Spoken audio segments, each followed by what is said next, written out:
अस्सलाम वालेकुम नाज़रीन, आज मैं मौजूद हूँ नलतर 18 मेगावाट पावर हाउस की मेन टैंकियों के पास और आप मेरे बैक साइड पे इस वक्त देख सकते हैं टैंकियों की सूरत हाल।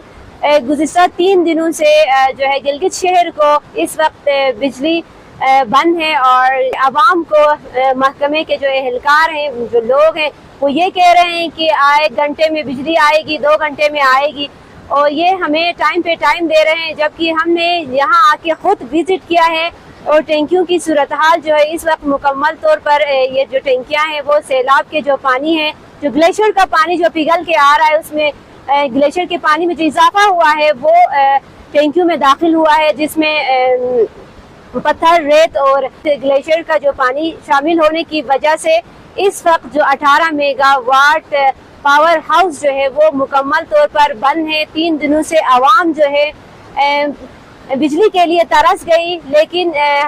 मुतल्लिका जो महकमा है, महकमा बरकियात की नाअहली ये है कि यहाँ पे कोई 0.5% भी काम नहीं हो रहा। टैंकियों की सूरत हाल में दोबारा से आपको बताऊं कि इस वक्त गंदा और गदला पानी टैंकियों में भर चुका है और इसके साथ जो जाली वगैरह लगी थी जो गंदगी और पत्थर को रोक रही थी वो भी जो है सैलाब बहा के ले गई है।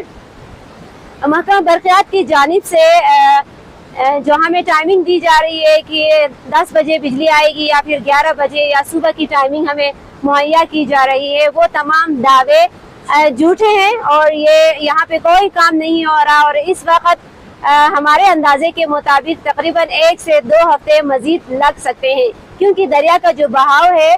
जो नाले का जो बहाव है, उसमें इजाफा हुआ है। पानी में इजाफे की वजह से गंदा और गदला पानी यहाँ पे टैंकियों में भर गया है, जो जिसकी वजह से यहाँ की जो अमले ने टरबाइन जो है वो बंद किए हैं ताकि वो खराब ना हो सके। गिलगित बल्तिस्तान के जो हमारी हुकूमत है वो इस वक्त बैरूनी मुल्क के दौरों पर है। इनका दौरा जो है मुकम्मल नहीं हुआ, ख़त्म नहीं हुआ। यहाँ सैलाबी सूरत हाल है जिसकी वजह से बिजली का जो निज़ाम है वो भी दरहम बरहम हो गया है और सेक्रेटरी साहब भी अभी तक